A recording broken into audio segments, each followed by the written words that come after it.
안녕하세요. 밝은 세상입니다. 윤 지지율 최근 반등한 이유는 이거 반등이 아닙니다. 바로 dead cat bounce죠. dead cat bounce. dead cat bounce가 뭐냐?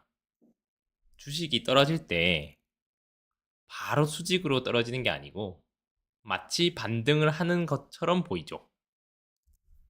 마치 반등을 하는 것처럼 보이지만 결국에는 장기적으로 하락이라는 뜻입니다.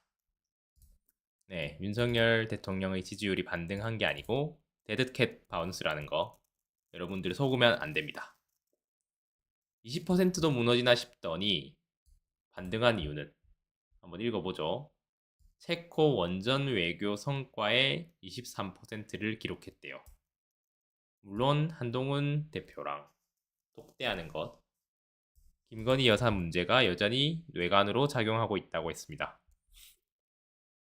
체코 원전 외교의 영향으로 윤 대통령의 지지율이 23%를 기록하며 소폭 반등에 성공했대요. 집권 3년차 2분기 평균 지지율에서도 25%를 기록해 18%에 그쳤던 노태우 전 대통령을 제치고 꼴찌에서 탈출했대요. 꼴찌에서 탈출했다는 것은 뒤에서 2등, 차석이네요. 차석 축하드립니다. 그러나 한동훈 국민의힘 대표와 독대 논란, 김건희 여사 문제 등 부정적 응답이 높게 나타나 지지율 반등을 위한 숙제로 남았다는 평가가 나온대요. 23%가 반등을 한 거였군요. 근데 말씀드렸지만 이건 반등이 아니고 dead cat bounce다.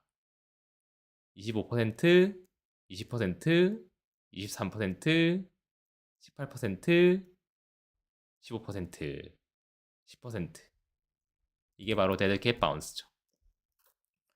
한국갤럽이 27일 발표한 9월 4주차 여론조사에서 윤 대통령의 직무수행 평가는 긍정 23%, 부정 68%를 기록했대요.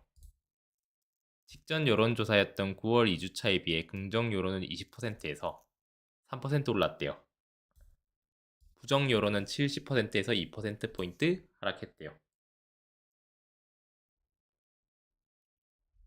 그러니까 20%에서 3% 오른 게 반등이냐? 반등 아닙니다.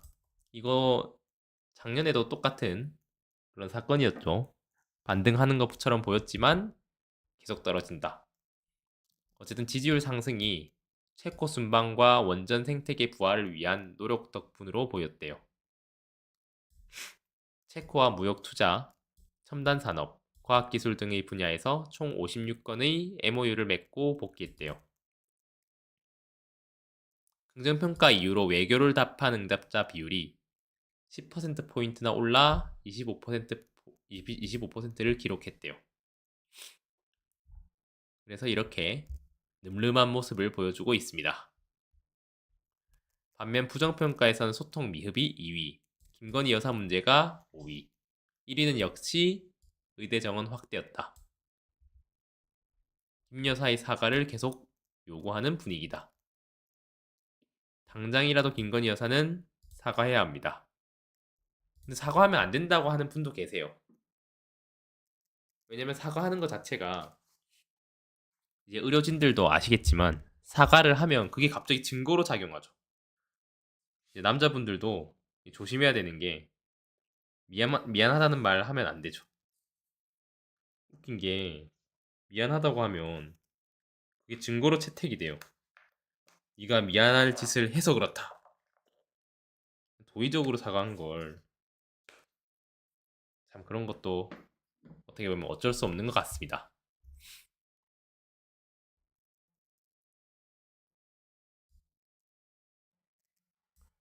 직전 3년차 1분기에는 윤 대통령이 1등이었는데요. 근데 2분기는 2등이네요. 뒤에서요.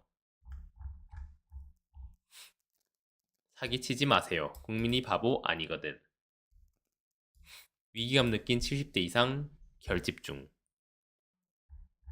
결집을 해도 응급실 대란은 없어지지 않죠. 이건 어쨌든 데드캣 바운스다. 뺨 한 대 때리고 싶어. 한윤 용산 만찬에도 불협화음. 엄청 늠름하죠. 늠름합니다. 그래도 뭐 이재명 대표한테 밀리겠지만 그래도 늠름한 모습을 보여주고 있습니다. 윤석열 대통령과 국민의힘 지도부의 만찬 이후 친한동계와 친윤의 신경전이 계속해서 노출되고 있대요. 정치권에서 빈손 회동 논란이 불거진 가운데 친한계 신지호 전략기획부총장이 용산 만찬의 결과를 두고 비판적인 언급을 하자 친윤계가 신 부총장을 향해 자제를 요구한 것으로 알려졌대요. 신 부총장은 이게 그런 자리예요. 무슨 사교 파티 합니까? 가을밤을 즐기는 여유로운 분위기. 장난 아니다, 그죠? 너무 감미로운데요? 가을밤을 즐기는 여유로운 분위기. 국민들은 지금 응급실 대란에 민생이 지금 파탄이 나고 있는데 가을밤을 즐기는 여유로운 분위기. 멋있습니다. 뺨한대 발언이 알려지자 친윤계의 한 최고위원은 같은 날 저녁 지도부 단체 대화방에 신 부총장의 해당 발언을 공유하고 당 운영에 도움이 되지 않는다고 비판했습니다.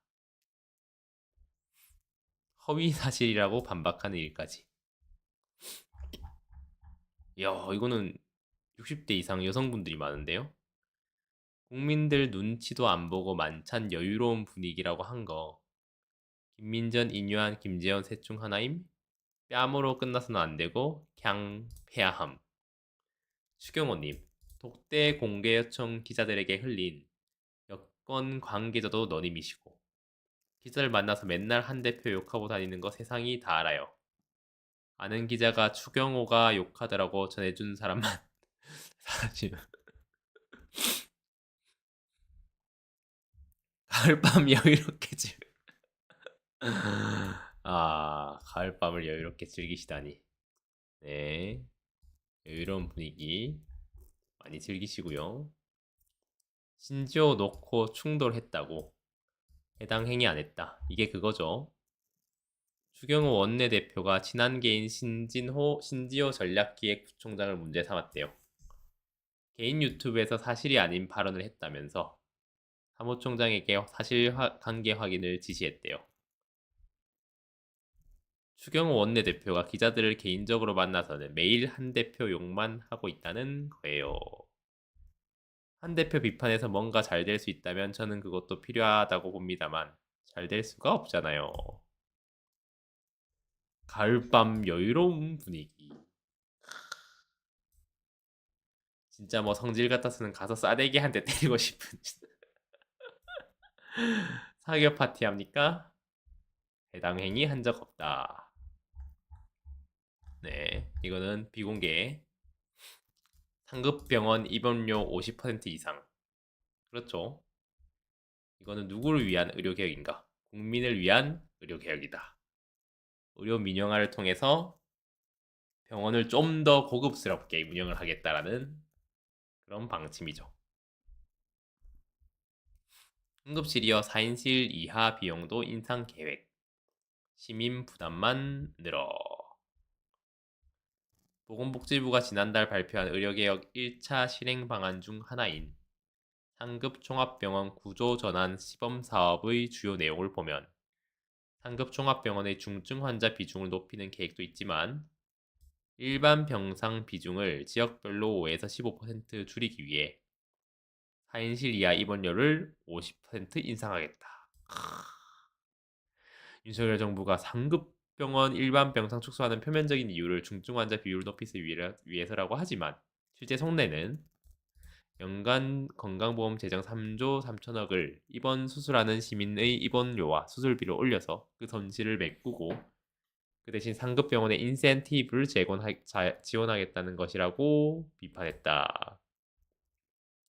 또한 오늘 당장 건정심에서 시범사업이 의결되면 시범사업에 참여 의사를 밝힌 다수의 상급병원은 2027년까지 실행 계획을 제출하고 일방 병상 감축에 따른 손실분을 보전받게 되며 전공의 비중도 절반으로 낮추고 간호사 중 진료 지원 간호사 비율은 지금보다 1.5배 늘려야 한다고 지적했습니다. 시민의 생명과 건강을 볼모로 삼고 이제는 주머니까지 털면서 돈 없는 시민은 수술도 못 받게 만들겠다는 윤석열 정부의 이 잔인한 의료개혁은 도대체 누구를 위한 의료개혁인지. 누구를 위하긴요. 이제 우리는 값싼 보험료로 최상의 진료를 받던 시대는 지났다. 정부가 지금 펑펑 쓰는 건보 재정과 세금 이런 걸로 메꾸는 거다. 좋습니다. 상급 종합병원 개혁에 10조를 투입한다. 빅5 살리겠다는 거죠. 일반 시민들, 일반 서민들은 이거 받지 마라. 이런 얘기죠.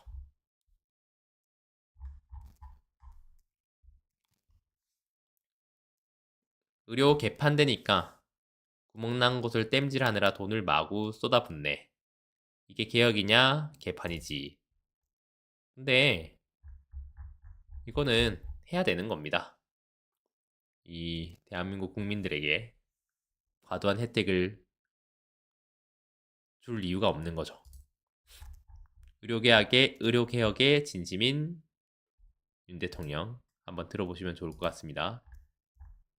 네, 오늘은 Dead Cat Bounce에 대해서 알아봤습니다. 이 늠름한 모습을 여러분들은 기억해 주시기 바랍니다. 안녕하세요. 밝은 세상입니다. 이면택 회장이 윤석열을 저격했습니다. 구속된 전공이 만난 의협 회장 모두 윤석열이 만든 피해자라고 했는데요. 의료계 집단 행동에 참여하지 않는 의사 명단을 게시한 사직 전공의가 구속된 것과 관련해서 이면택 회장이 참담함과 슬픔을 금할 수 없다면서 정부를 비난했습니다. 임 회장은 서울 성북경찰서에서 스토킹 처벌법 위반 혐의로 전날 구속된 사직 전공의 정모 씨를 면회한 뒤 취재진과 만나 구속된 전공의가 리스트에 올라 피해를 입은 분들 모두가 정부가 만든 피해자라고 말했습니다. 철창 안에 있는 전공이나 리스트에 올라 피해를 당한 전공이나 그 누구라도 돕겠다는 게 협회의 입장이라고 덧붙였습니다. 오늘 유치장에 있어야 할 자들이 과연 자기 몸 하나 돌볼 시간 없이 환자들이 죽어가던 현장에 있던 전공이어야 하는가? 아니면 의사들을 악마화하고 의대 정원을 증언하면 선거에서 이길 수 있고 역사에 남는 개혁의 상징이 될 것이라고 한 대통령의 귀에 속삭인 간신들. 그 명령에 따라 형언 없이 일사불란하게 움직여 국민들이 길가에서 숨져가게 한 공무원들인가? 물었습니다. 정부가 의사들 사이를 다 결단내고 있다면서 이 사태가 하루라도 빨리 끝나서 의사들도 국민들도 걱정하지 않고 살 수 있게 의사들이 오직 국민들 생명 살리는 걱정만 할 수 있는 세상이 하루라도 빨리 오기를 바랄 뿐이라고 주장했습니다. 응급실 의사 10명 중 7명 추석 연휴 12시간 이상 일했대요. 정부가 의료 붕괴 현실 인정하고 책임 있는 모습을 보여야 한다고 했습니다. 의사들은 지금 과로를 하고 있습니다. 의대협은 불통과 무능력, 무책임한 정보의 의료 책임은 전공의와 학생뿐만 아니라 전문의들마저 병원과 학교를 떠나게 할 것이라면서 의료 붕괴의 현실을 인정하고 해결을 위해 책임 있는 모습을 보여야 한다고 밝혔습니다. 그러면서도 윤석열 대통령은 청년들이 공정 열망 담은 개혁 멈추지 않을 것이라고 했는데요. 이 복귀왕에 따르면 윤석열 지지율 박근혜 때와 흡사라고 했는데요. 이미 탄핵받고 있어 라고 했습니다. 더불어민주당 복귀왕 국회의원은 윤석열 대통령의 행보와 정치를 보면 이미 국민으로부터 탄핵받고 있는 상황이라고 했습니다.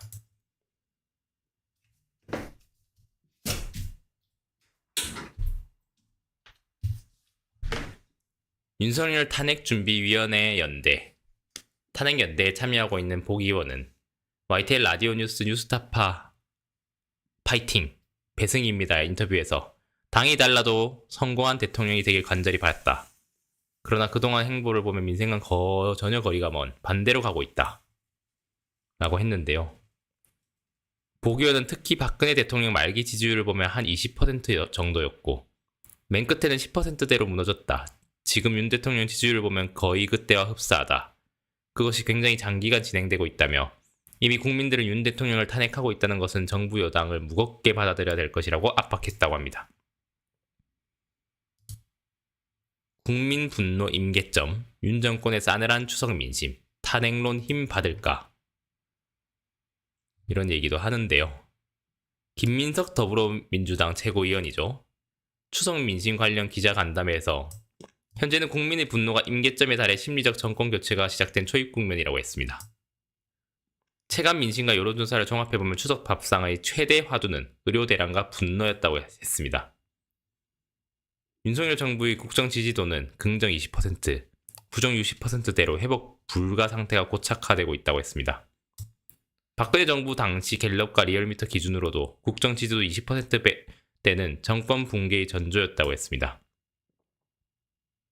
총체적 정권 실정의 토양에 의료 대란에 기름을 붓고 윤 대통령을 응급실 발언이 불을 지르고 김건희 여사의 마포대교 시찰이 화약을 던졌다고 정권 교체 심리는 국민적 대세가 될 것이라고 덧붙였습니다. 그리고 저번에 애초에 탄핵 청원이 143만 명이 동의를 하긴 했죠. 그래서 결국에는 이 전공의가 쌓아 올린 작은 공이라고 해야 될 것 같습니다. 하루빨리 좋은 세상이 왔으면 좋겠습니다. 밝은 세상이 오기를 간곡히 바라고 있습니다. 안녕하세요. 밝은 세상입니다. 지난번 영상에서 의대생들이 공보위 군의관으로 가지 않고 현역 입대를 준비하고 있다는 얘기를 했었죠. 복무 만료 1018명, 급감하는 공보위 군의관, 의사 증원으로 공급 늘려야. 이에 반해서 노심초사하는 민주당 이재명의 사법 리스크가 있다고 했는데 이거는 2018년에도 있었던 일이죠. 문재인 대통령도 검찰개혁이 위안이라는 것을 실감한다라고 얘기를 했지만 결국에는 다 부질없는 일이 될 것이다. 이런 얘기를 지난번에 했었고요. 이재명 정부에 안 되면 의료 민영화하면 된다는 생각 아니냐. 다 알고 있는 얘기라고 지난번에 말씀드렸죠. 정치권에서는 다 알고 있는 얘기예요. 이에 반해 나이가 드신 분들은 사람 생명을 돌같이 하는 비인륜적인 전공의보다는 인륜적이고 훈련이 잘 된 천사 같은 간호사 이런 얘기하고 있었다고 했죠. 아닙니다. 전공의보다 천사 같은 간호사가 두세 배 더 비싸요. 이상한 얘기를 하시는 분도 계시고 이제 오늘 할 얘기는요. 추석날 병원 찾다 숨진 30대 여성 얘기를 하려고 해요. 소방 92차례 전화를 돌렸다고 했는데요. 부산 경남 PK 지역이라고 보통 불리죠. 상급병원 수용 어려워서 거절했다고 합니다.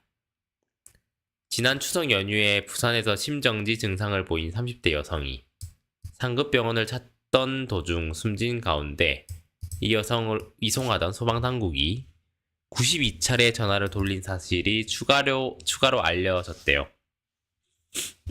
17일 오전 2시 새벽이죠. 경련을 호소했는데요. 92차례를 더 돌렸고 결국에는 사망을 했다. 이런 얘기죠. 근데 이게 한두 번 있던 일도 아니고 원래 있었던 일이죠. 댓글도 마찬가지예요. 우선 안타까운 사고로 목숨을 잃으신 고인의 명복을 빌며 유가족분들에게 심심한 위로를 표합니다. 현 정부는 소중한 국민의 생명이 희생된 것에 대해서 대통령부터 국민 앞에 고개 숙여 사과하고 의료 체계 문제 없다고 앵무새 마냥 떠들어댄 주무행정부처 장차관들 전부 다 옷 벗고 섰고 대제하라. 국정수행 지지율 30%도 안 나오는 주제. 이 참담한 죽음을 누가 책임져야 하는가? 여전히 서로에게 그 책임을 떠넘기며 당당하게 큰소리 칠 건가? 역사는 반드시 그 죄를 심판할 것이다. 이게 여러분들이 계속 착각하시는 게 있는데 뭐 누구의 잘못도 아니에요. 그 누구의 잘못도 아니고 각자 개인의 행복을 추구하는 과정인 겁니다. 이미 알고 있어요. 이제 재명이 형님이 이것도 정치쇼라는 걸 2018년에 이미 겪었잖아요. 그때도 대법원에서 무죄가 나왔어요. 그러니까 이거는 진짜 전혀 걱정할 일이 안 되고요. 문재인 대통령 수사하는 것도 이건 지켜봐야 될 것 같아요. 이 역대 대통령들이 다 이게 과거 권력이랑 미래 권력은 좀 사실 다르거든요. 네, 제가 함부로 속단할 수는 없지만 이건 또 그런 사건이 있고 휴학 의대생들도 역시 군의관 공보위가 전혀 좋은 선택지가 아니에요. 어르신들이 좀 착각하시는 게 있는데 군의관 공보위가 전혀 좋은 선택지가 아니고 병장 월급이 오르기 전에도 이미 현역을 선택하는 비율이 되게 높았습니다. 그리고 이것도 다들 아는 얘기죠. 제가 저번 영상에서 올린 것처럼 이제 변희재 대표가 SK와 삼성이 배후에 있는 것 아니냐라는 얘기를 하시긴 하셨는데 상당히 설득력이 있을 가능성이 높습니다. 그리고 여기서 또 오늘 이제 사건이 터졌죠. 윤석열, 한동훈 만찬 앞두고 민주당은 배만 채우지 말고 의료 대란 답 대라. 민주당 의료 대란 특위에서 오늘 간담회를 열었죠. 간담회가 아니고 기자회견을 열었죠. 응급대란 없다는 정부가 국민을 기만한 건데요. 전문의 70%가 12시간 이상 근무를 했어요. 윤석열 대통령과 국민의힘 지도부 24일 만찬 회동이 예정된 가운데 더불어민주당의 의료 대란의 구체적 해결책을 마련해야 한다고 압박하고 나섰습니다. 최근 응급실 대란 문제가 불거지고 있음을 강조해서 국민이 직면한 심각한 문제를 회동 테이블 위에 올려야 된다는 당부도 전했다고 하네요. 의료 공백으로 인한 국민의 고통을 해결하기 위해 여당이 적극적인 태도를 취해야 한다고 목소리를 높였습니다. 추석 응급실 대란이 없었다고 아니란 태도를 보이고 있었는데요. 근데 웃긴 게 방금 전에도 얘기했죠. 부산의 한 30대 여성이 골든타임을 놓쳐 사망한 사례가 있었음을 짚었죠. 전국의과대학 교수협의회는 지난 20일 추석 연휴 수련병원 응급의학과 근무 현황 긴급조사 결과를 발표했는데요. 응급실에서 특별한 문제가 없었다는 자화자찬격의 보도에 대한 일격이었다는 거죠. 9월 13일부터 20일 사이 최대 연속 근무 시간을 묻는 질의에 12시간 이상 연속 근무를 했다. 그러니까 일반인들이 상상을 못해요. 12시간 이상 근무를 한다는 것 자체가 거짓말일 거다. 혹은 그런 게 어딨냐. 이렇게 생각을 하는 거죠. 더 좋은 거는 48시간 이상 근무했다고 답한 사람도 있고 64시간 이상 근무한 사람도 있고 104시간 이상 근무한 사람도 있었던 거예요. 깨어난 후에 16시간이 지나면 음주운전이랑 비슷한 상태가 된다. 박주민 위원장이 발표 자료를 직접 인용해서 응급실 현장에는 더 이상 버틸 수 없다고 하는데 단순히 추석 때 대란은 없었다는 것은 국민을 기만하는 것이라고 하는 거죠. 많은 전문가들이 응급실 다음은 중환자실이 붕괴될 거라고 얘기한다. 더 많은 국민이 목숨을 잃을 거다. 라고 얘기하는데 이게 바로 추석날 병원 찾다 숨진 30대 여성인 얘기죠. 소방이 92차례 전화를 돌렸는데 결국에는 안타깝게 됐다. 근데 이 와중에 윤석열 대통령 초강력 메시지를 날리면서 의사들에게 최후 통첩을 했죠. 국민 생명을 볼모로 한 집단 행동, 정당화 어렵다. 참 본인은 50명 정도 되는 뭐 주치의가 있다고 하는 얘기가 있는데 그래서 상관없는 거죠. 윤 대통령이 집단 행동 중인 전공의들에게 사실상 최후 통첩을 날렸대요. 윤석열 대통령은 국민의 건강과 생명을 볼모로 집단 행동을 벌이고 국민의 생명과 안전을 위협하는 것은 어떠한 명분으로도 정당화되기 어렵다. 고 말했습니다. 협상이나 타협의 대상이 될 수 없다면서 2,000명 증오원에 대해서는 헌법적 책무 이행 위한 최소한의 필수적 조치라면서 과학적 근거 없이 직역의 이해관계만 내세워 증오원에 반대하는 것은 받아들이기 어렵다고 말했다. 지금 의대 증원을 해도 10년 뒤에나 의사들이 늘어나기 시작하는데 도대체 어떻게 미루라는 것이냐. 지금 정부는 국민과 지역을 살릴 마지막 기회라는 절박함으로 의료개혁을 추진하고 있어.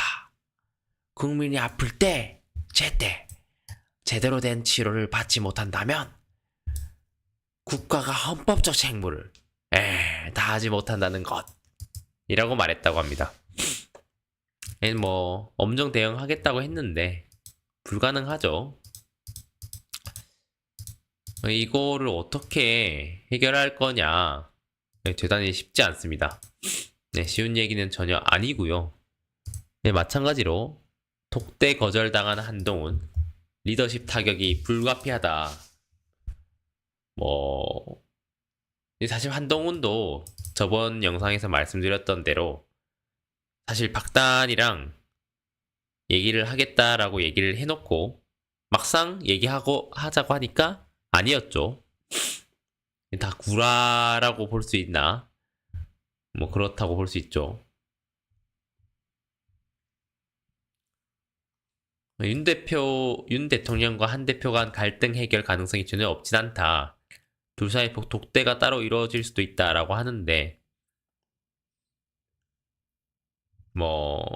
이것도 홍준표 대구시장이 얘기한 것처럼 독대가 아니라 보여주기식 쇼에 불과하다. 쇼PR이라고 하죠. 쇼에 불과한 겁니다. 여기에 낚이시면 안 되고요. 다른 얘기도 보면 이제 외국인 의사가 20% 이상 늘었다. 외국 의사 전면 도입 숙고해야. 결국 외국 의사가 들어오죠.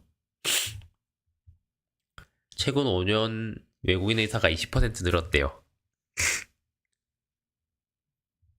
의정 갈등으로 인한 의료 공백 장기 하상을 메꾸고자 보건복지부가 외국 의사 면허자에 대한 의료 서비스 허용을 추진했거든요. 특히 전공의 이탈로 의료 현장 붕괴가 우려되고 있는 2024년은 이미 지난해 수준을 넘어섰대요. 다 알고 있는 얘기죠. 전진숙 의원이 건강보험심사평가원으로부터 제출받은 외국인 의사 현황에 따르면요.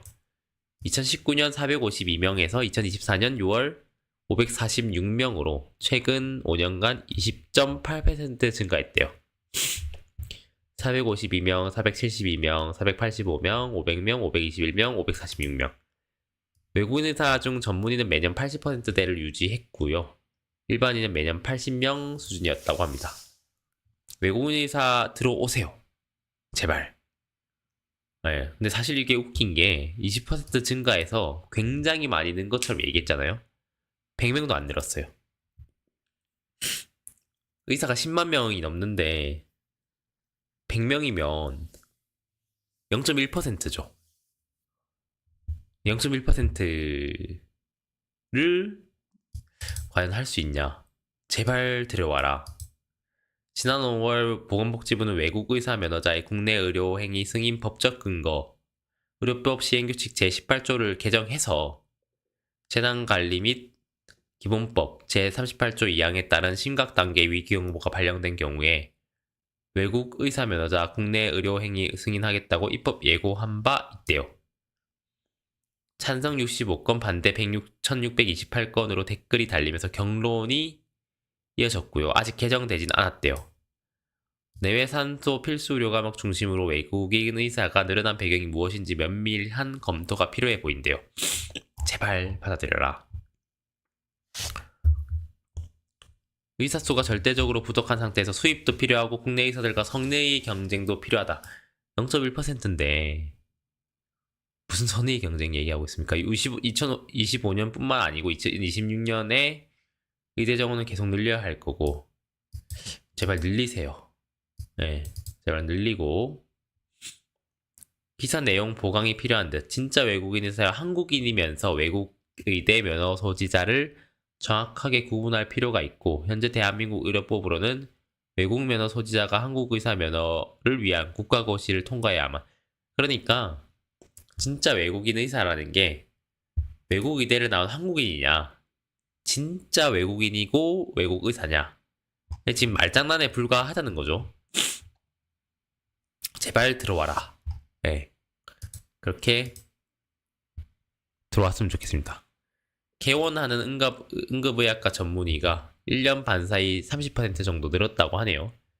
149곳에서 192곳으로 늘었다고 하는데, 근데 과연 응급의학과가 응급의학과라고 개원을 하냐? 응급의학과 전문인들이 개원하는 사례가 증가했대요. 근데 심평원 측 보면은요, 전문의가 개원하면서 진료 과목은 공개하지 않았대요. 이들 중 표시 과목이 응급의학과인 경우는 없었던 걸로 안다. 응급의학과가 응급의학과를 어떻게 개원합니까? 수가가 낮고 체계가 이익이 안 나는데. 그동안 필수 의료 전문의들이 중증 질환을 다루는 특성상 타 진료과에 비해 개원을 선택한 일이 적었다는 것과 다른 흐름이다. 필수 의료 분야가 위험도는 높은 반면 수가는 낮은 상황이 좀처럼 개선되지 않음에 따라 비교적 쉽게 수익을 낼 수 있는 개원가로 넘어간 것으로 해석된다. 이에 일각에서는 지역별 개인 병원 수를 진료 과목별로 제한하는 개원 총량제, 의사면허 취득 후 일정 기간 수련을 거쳐야 개원이 가능하도록 하는 진료 면허제 등의 필요성을 제기하기도 한다. 제발 해라. 할 수 있으면 해라. 제발 좀 하세요.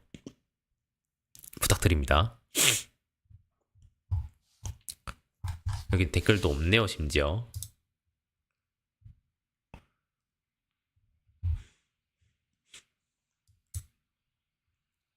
우리나라 수준은 미국에 버금갑니다. 근데 미국과 같은 보상 개념이 없어요. 심장 스텐트 권위자 서울 아산 석좌 교수 박승정 인터뷰. 필수과 의사들이 그 일만 해서 먹고 살 수 있도록 베네핏을 줘야 된다.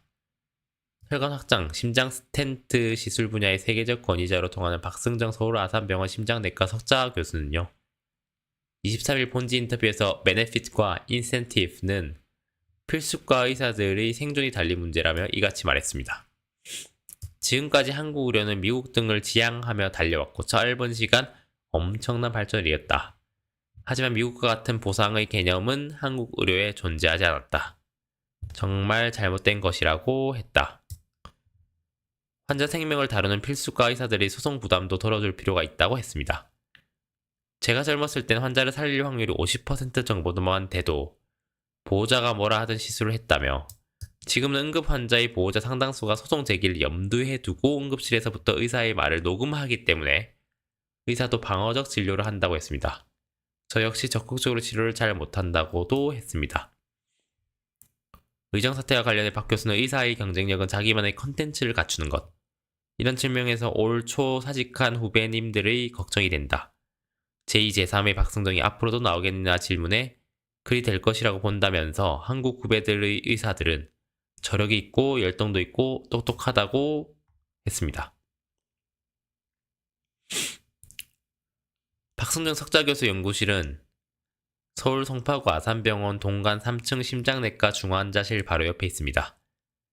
23일 10시 5평 남짓한 연구실 찾았을 때 그는 책과 컴퓨터에 파묻혀 있었다.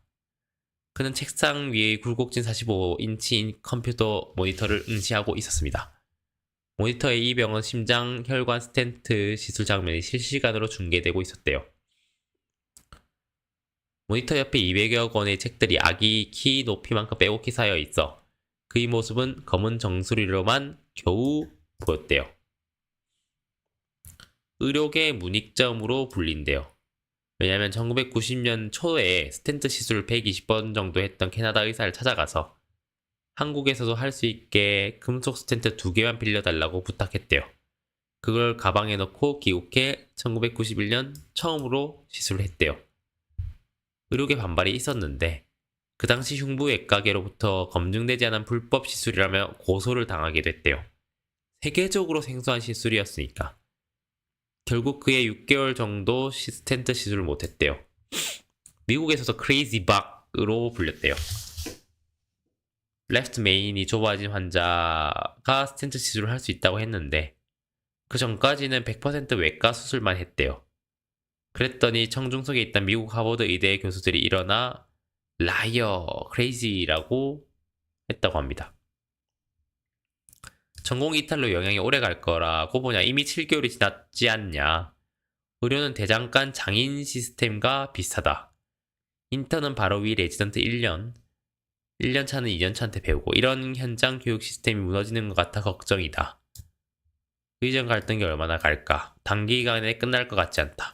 정부와 의료계의 불신, 감정이 좀 잦아들어야 하기 때문에 시간이 걸릴 것 같다. 안타깝다. 무엇이 안타깝냐? 의사들 경쟁력 파워는 자기만의 콘텐츠에서 나온대요. 그런 측면에서 전공의들이 이번 사태의 피해자가 될 수도 있고 시간이 지나면 각 병원은 지금 상황에 어느 정도 적응을 할 건데 병원 진료 시스템이나 경영 컨셉도 달라질 건데 전공의들이 돌아와 전문성을 쌓기가 점점 힘들어질 수 있을 것 같다. 필수 의료 수가가 낮은 편인데 100% 맞는 말이다. 저는 병원의 지원을 많이 받아서 수가에 신경을 쓰지도 않았고 그런 걸 살펴볼 겨를도 없었는데 지금 와서 보니까 형편없는 수준이래요. 우리 병원에 한 해에 300건 이상 하는 경피적 대동맥 판막 치환술, 인공 판막 삽입도 수가가 낮더라.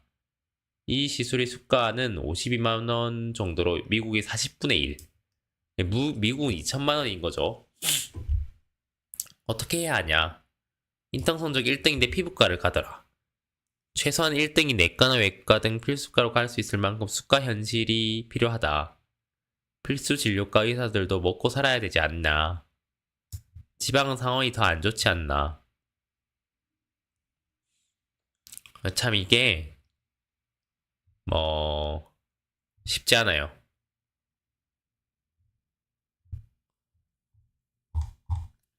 이런 데는 댓글이 없죠.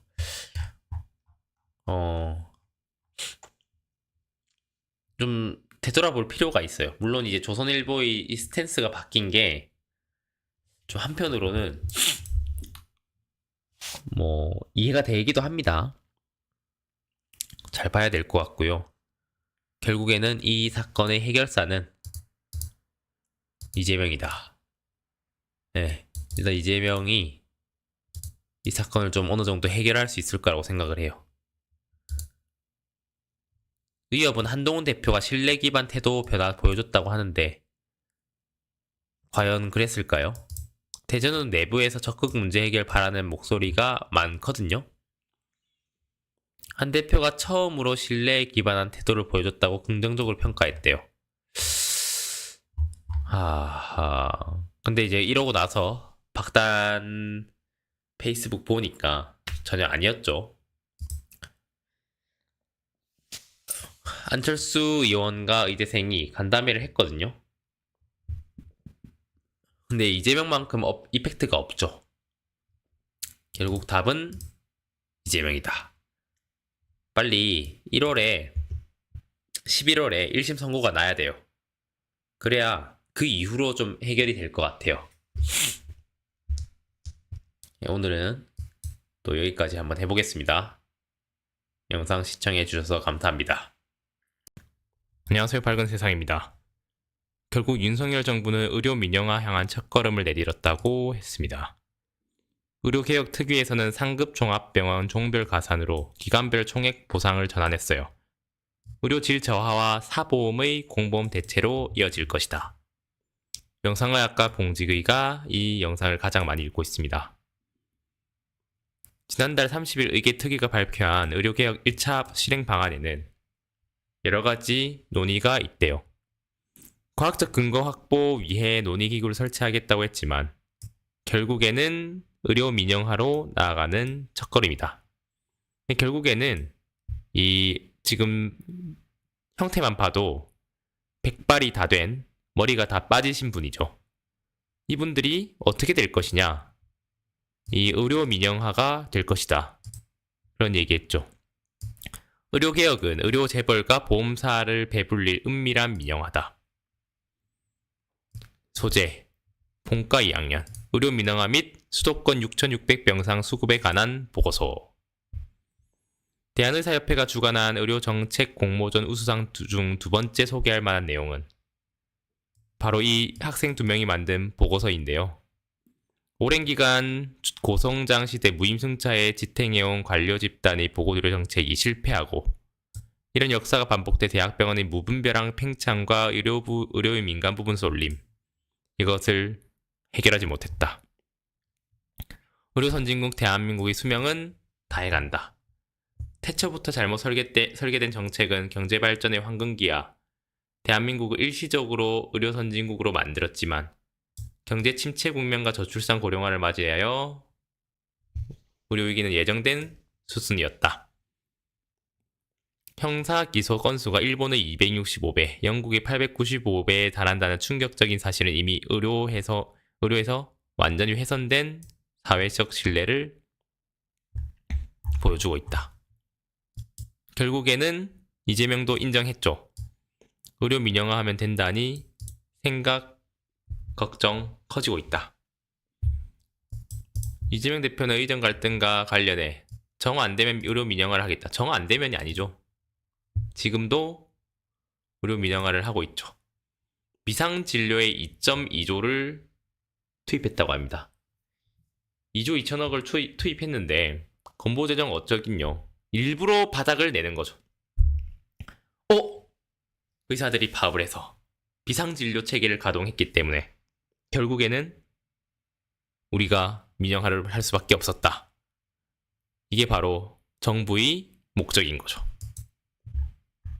그러니까 결국에는 이 응급실, 결국에는 젊은 분들은 애초에 병원을 안 가요. 결국에 이렇게 나이 드신 분들이 가게 돼 있는데, 근데 재밌는 거는 그 나이 드신 분들이 지금 정부를 지지하죠. 의료 민영화는 의료 개혁이 아니다. 의료 개혁의 파산을 선고했는데요. 가짜 의료 개혁.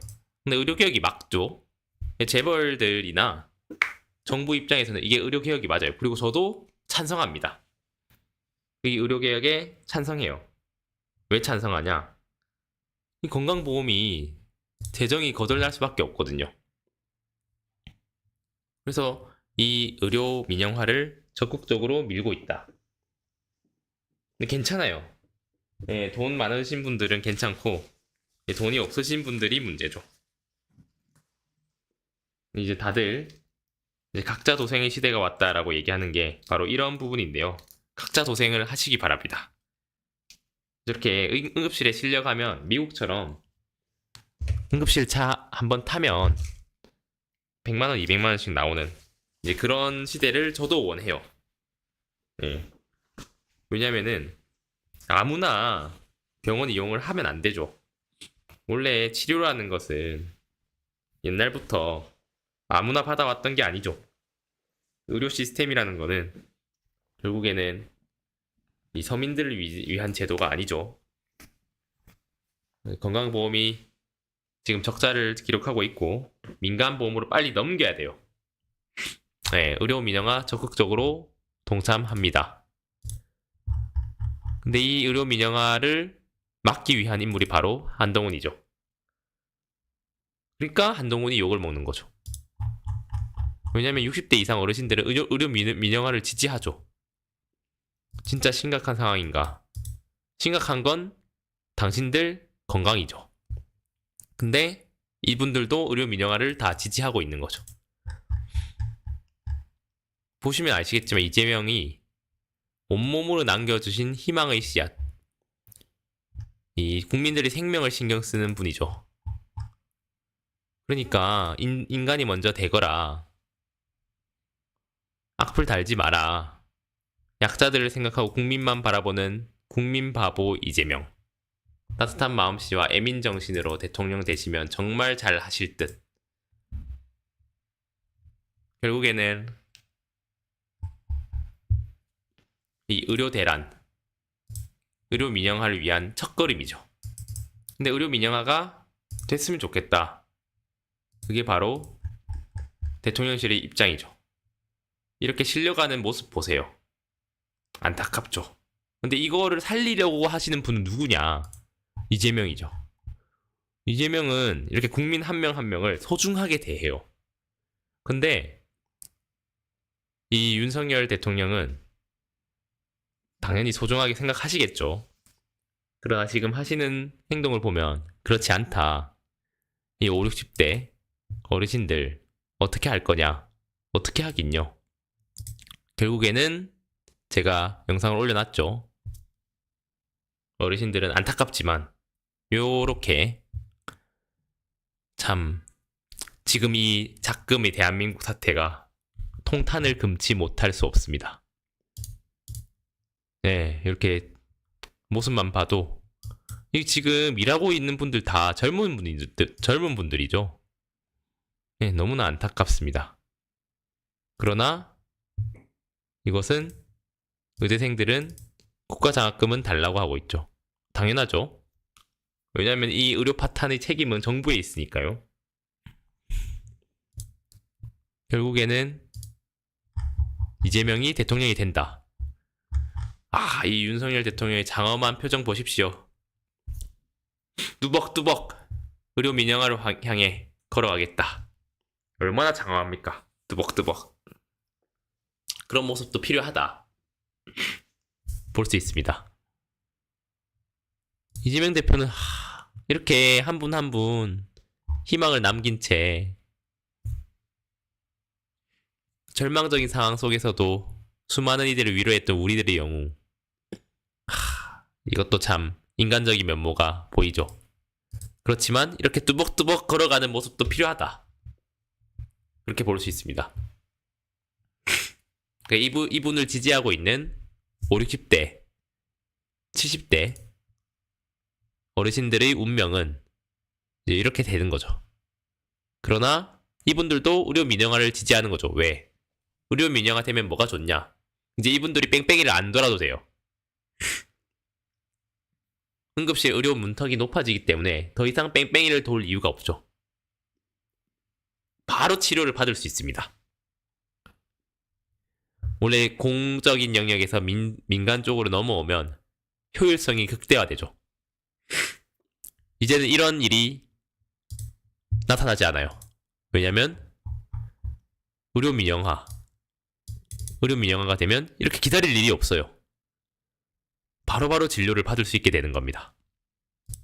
이게 바로 윤석열 대통령이 노린 효과죠.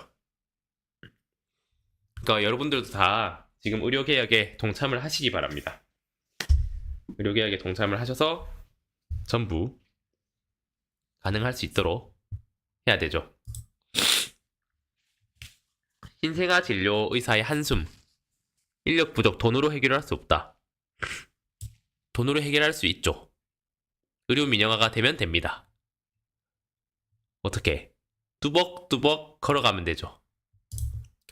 이렇게 뚜벅뚜벅 걸어가다 보면 비상진료에 2.2조를 투입했죠. 아니, 비상진료에 됐죠. 되는 겁니다.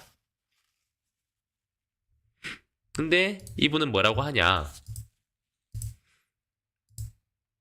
인력 부족 돈으로 해결할 수 없대요.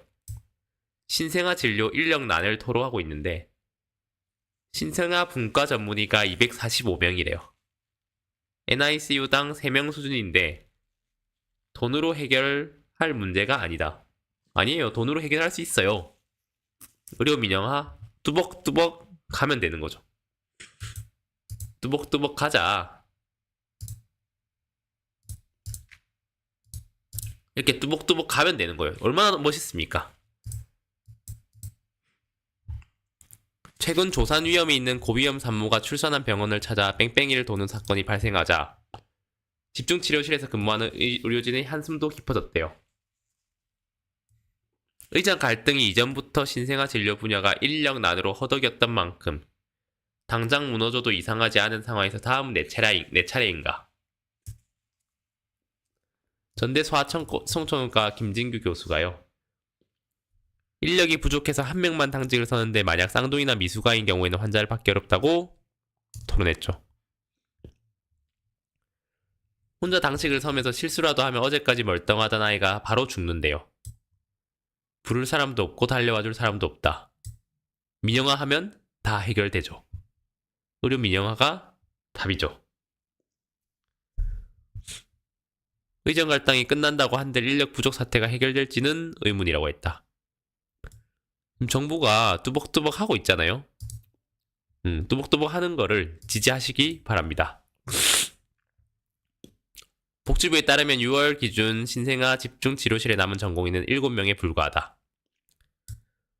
전공의 수는 2019년 122명에서 2023년 49명으로 더 크게 줄었대요.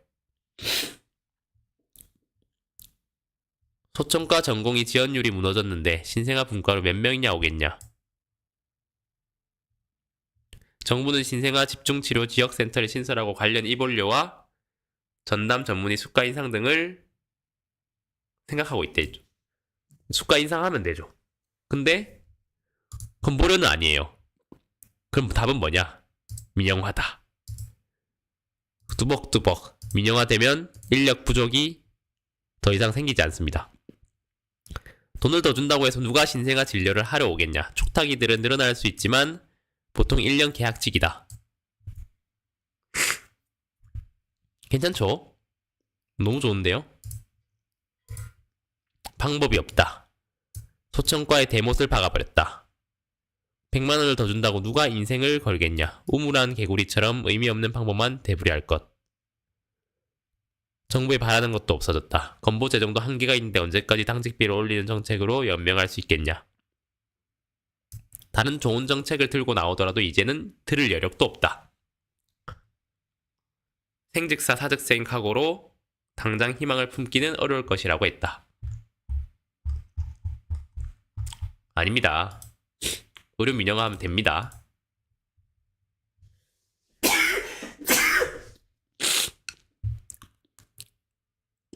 (6,600병상) 수급하세요.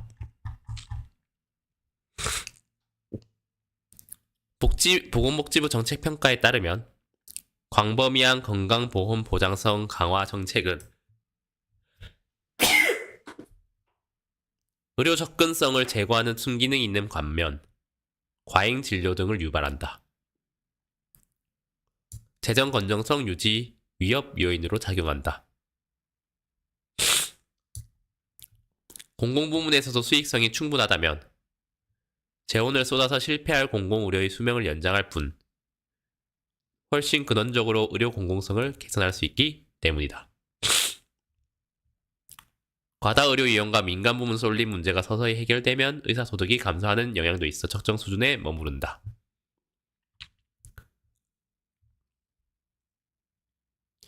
다양한 방법을 통해 공적 보험이 민영 의료의 마수로부터 스스로 보호할 힘을 길러주어야 한다. 라고 했죠. 의료 민영화 뚜벅뚜벅 너무 멋있습니다. 건보료가 왜 고갈이 되냐? 의료 민영화 위한 수순이죠. 안녕하세요, 빨간 세상입니다. 윤 대통령이 한동훈의 인사말도 안 시켰다고 합니다. 한동훈이랑 만찬 후에 독대를 재요청했는데요. 되게 표정이 안 좋죠. 아주 지금 사이가 안 좋은 것으로 드러나고 있습니다. 윤석열 대통령이 24일 오후 서울 영산 대통령실에서 국민의힘 지도부와 만찬 후 산책을 하고 있대요. 굉장히 표정이 안 좋습니다. 당 지도부, 대통령실 등 총 참석자만 27명이래요. 의정 갈등, 김건희 여사 문제는 얘기도 못 꺼냈대요. 대통령 혼자 원전 얘기만 했대요. 여당 내 불만이 가득하다. 윤 대통령, 한동훈, 불평한 관계만 부각됐다고 합니다. 윤 대통령과 한동훈 국민의힘 대표 등 여당 지도부 24일 만찬 회동이 현안 논의 없이 빈손으로 끝났다. 아무 의미가 없었던 거죠. 왜냐면 사실 한동훈 대표는 윤석열 대통령을 만나려고 하는 게 지금 의정 갈등, 그리고 김건희 여사 문제, 이런 것들이 아주 복잡하게 얽혀 있어서 이거를 어떻게 타개를 할 거냐, 그런 쪽에 집중이 돼 있죠. 의정 갈등, 김 여사 논란 등 민감한 주제는 다뤄지지 않았다. 그쵸? 이게 문제죠. 한 대통령실 측 참석자는 이날 통화에서 현안이라고 하면 의대 지원 문제가 있는데 그 얘기는 나오지 않았다. 국민의힘에서 불만도 감지됐대요. 분위기가 너무 어수선하고 윤 대통령이 1시간 20분 동안 거의 원전 얘기만 하다 끝났고 실질적으로 국민들이 궁금해하거나 우리가 논의해야 될 부분 하나도 얘기 못했다고 했어요.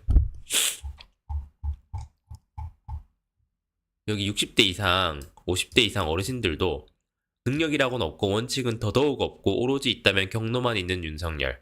지금 시국이 완전 꼬여서 엉망진창인데 여당 대표하고 머리를 맞대어 풀어나갈 생각을 가져야 하거늘. 밥 먹기 시작했다는 속보 감사합니다. 최후의 만찬이 되길. 경제가 나락인데 국민 혈세로 만찬이라 밥 먹고 술 먹고 대한민국 언론 속보 클라스. 이에 따라서 안철수가 의대 교육이 뭔지도 모르면서 자신있게 말하는 대통령 이해할 수 없다고 했죠. 2025년 의대 정원부터 재조정 필요하다. 수험생 소송 배상하면 된다. 성태훈 정책실장 2,000명 수정 불가는 대통령이 못 박아서이다. 딥페이크 번제는 기술 흐름 못 읽고 대응 조직 없앤 정부 책임이 크다. 지금 정부 책임이 되게 크다는 거죠.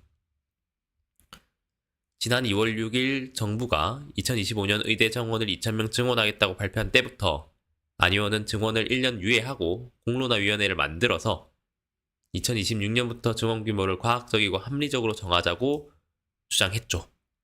그리고 안 의원은 유일하게 최상병 특검법에 찬성표를 던졌죠. 안 의원은 1,500명부터 원점 재검토하자. 수시 모집이 끝났는데 백지화 가능하냐? 가능하죠. 입시생과 학부모 혼란 어떻게 합니까? 어떻게 하긴요. 의료 붕괴부터 막아야죠. 네. 이 와중에 하여튼 변희재 대표도 지금 얘기를 하고 있어요. 문재인이 먼저 구속된다. 문재인이 구속될 거래요. 과연 이 문재인이 구속이 되는데 문재인도 구속되고 근데 이재명 대표는 무죄가 나올 거라고 얘기를 해요. 말이 안 되는 거거든요. 진짜 거짓말이다 아니다가 아니고 이걸 가지고 법정까지 끌고 오지 마라 이거죠. 네. 변희재 대표의 말은 대부분 맞습니다. 그리고 심지어 전공의가 떠난 병원은 진료비가 증가하고 있어요. 병원 이용이 오히려 늘어나고 있다는 거죠. 전공의가 떠난 수련병원 200여 진료비가 전년 대비 증가했대요. 국회 보건복지위원회 소속 김미애 국민의힘 의원이 24일 건보공단으로부터 받은 자료를 보면 지난달 전공의 수련병원 211곳이 공단으로 받은 건강보험 요양급여 비용은 2조 3,396억 원으로 1년 전보다 늘었대요. 그래서 전공의들 집단 사직한 그 2월에서 3월까지 전년 대비 2달 연속 감소했다가 갑자기 4월부터 또 증가했대요. 전체 인력에서 전공의 비중이 40%에 달해 사직으로 인한 타격이 더 컸던 빅5 병원에서 서울 소재 수련병원 요양급여 비용도 7월, 8월 계속 증가하고 있대요. 정부가 수련병원 경영난 해소를 위해 건강보험 급여를 선 지급한 데다 시민병원 이용이 증가한 결과로 풀이된대요. 정부가 건강보험 급여를 선 지급한 점을 감안하더라도 전공의 수련병원과 일반 의원급 병원 모두 건강보험급여가 전년 동월 대비 증가한 것은 의료 대란 속에서도 국민의 병원 이용이 꾸준히 늘었다는 의미라면서 어려운 여건 속에서 국민의 생명과 건강을 지키고 있는 의료인들에 대한 전폭적인 정책적 지원 방안이 필요하다고 얘기를 했죠. 결론은 의사들이 부족하지 않은 거죠. 아픈 사람 가지고 흥정하는 의사들 용서하지 말자. 당신들 그런 식으로 하기에 실패한 거요. 아주 철저히 말이요. 이 어투에서부터 이미 나이가 보이죠. 사람들을 수단으로 삼고 사람들의 증오의 토대로 하는 그 어떤 사상도 사람들을 구원할 수 없습니다. 전공의들 값싼 노동력으로 병원 돌아가서는데 의료계약으로 망해먹었네요. 이것저것 협박해도 안 돌아오니 구속하고 너무한 거 아닙니까? 결국에는 다 각자 도생 되겠습니다.